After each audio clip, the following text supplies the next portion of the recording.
immigration.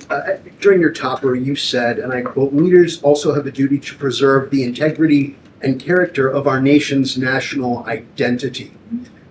Can you explain what you mean by our nation's national identity and integrity and character, and how would refugees, people coming from war-torn places who are seeking a safe haven in America, like many of our forebears in this room, not add to our nation's integrity and character of our national identity?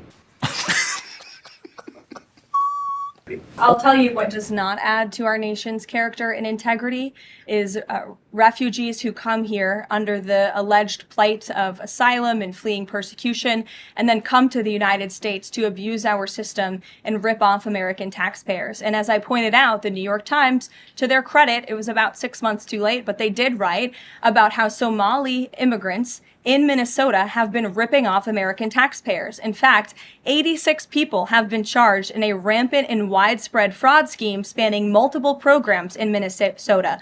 Of those 86, 78 of those people are Somali, 91% of them charged. So far, 59 of those people have been convicted for their roles in fraud plots that have stolen $1 billion from taxpayers. In one scheme, and this is egregious, a nonprofit and its affiliates with these Somali migrants claimed to have fed tens of thousands of American children during the pandemic. They were reimbursed for those meals by taxpayers.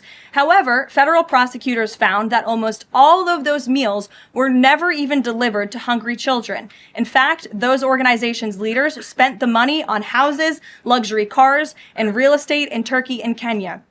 Another scheme involved hundreds of organizations who were reimbursed for services that were supposed to help people at risk of homelessness. Once again, those services were never provided. All of this has happened under Democrat leadership in a Democrat-run state where these refugees, these migrants are coming to the United States. They are abusing our system. They are draining our resources that should be going to law-abiding, taxpayer-funded, tax-paying Americans. And this president is not going to put up with it anymore. I'll be damned.